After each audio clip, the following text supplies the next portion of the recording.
بسم اللہ الرحمن الرحیم۔ السلام علیکم ورحمۃ اللہ۔ امید کرتا ہوں آپ حضرات خیر و عافیت سے ہوں گے۔ آئیے دوستو، آپ کو حضرت شیخ الہند رحمۃ اللہ علیہ کا ایک واقعہ سناتے ہیں۔ حضرت شیخ الہند رحمۃ اللہ علیہ نے تحریک ریشمی رومال کے دوران ارادہ فرمایا کہ اب میں حرمین شریفین جاتا ہوں۔ ایک دن آپ دارالعلوم دیوبند میں چارپائی پر بیٹھے دھوپ میں زمین پر پاؤں رکھے کسی کتاب کا مطالعہ کر رہے تھے۔ ان دنوں علامہ محمد انور شاہ کاشمیری رحمۃ اللہ علیہ حضرت کی عدم موجودگی میں بخاری شریف پڑھاتے تھے۔ اس دوران ان کی نظر حضرت پر پڑی۔ جب درس دے کر تھک گئے تو طلباء سے فرمایا کہ اب تھوڑی دیر بیٹھیں، میں ابھی آتا ہوں۔ انہوں نے درس کو موقوف کیا اور دارالحدیث سے باہر نکل کر سیدھا حضرت کے پاس آ کر ان کے قدموں میں بیٹھ گئے۔ اس کے بعد حضرت سے عرض کیا کہ حضرت، پہلے آپ یہاں تھے، جب ہمیں ضرورت پڑتی تھی تو ہم آپ کی طرف رجوع کرتے تھے۔ آپ نے یہاں سے ہجرت کا ارادہ فرما لیا ہے، اس طرح تو ہم بے سایہ ہو جائیں گے۔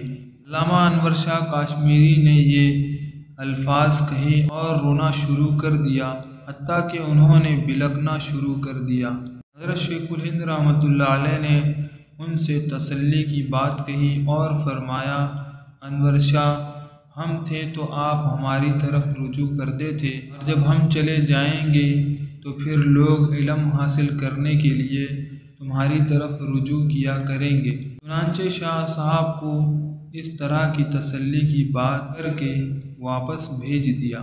جب شاہ صاحب چلے گئے تو حضرت شیخ الہند کے اپنے دل میں خیال آیا کہ ان کو تو اپنے استاد کی دعاؤں کی اتنی قدر ہے، اور آج میں اتنے بڑے کام کے لیے جا رہا ہوں، لیکن آج میرے استاد کا سایہ میرے سر پر نہیں ہے۔ چنانچہ یہ سوچتے ہی ان کو حضرت نانوتوی رحمۃ اللہ علیہ کا خیال آیا اور طبیعت میں رقت طاری ہو گئی، لہٰذا وہیں سے اٹھے اور سیدھا حضرت نانوتوی رحمۃ اللہ علیہ کے گھر گئے۔ دروازے پر دستک دی اور ڈیوڑی میں کھڑے ہو کر آواز دی، اماں جی، میں محمود حسن ہوں، اگر حضرت نانوتوی رحمۃ اللہ علیہ کے جوتے گھر میں پڑے ہیں تو وہ مجھے بھجوا دیں۔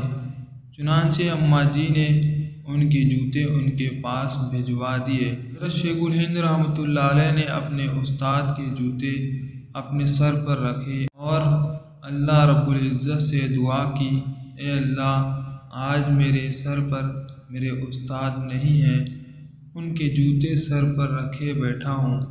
اے اللہ، اس نسبت کی وجہ سے تو میری حفاظت فرما لینا اور مجھے اپنے مقصد میں کامیاب فرما دینا۔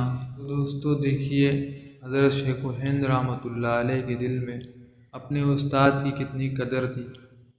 اللہ تعالی ہمیں بھی اپنے استاد، اپنے بڑوں کی قدر کی توفیق نصیب فرمائے، آمین۔ بہت بہت شکریہ۔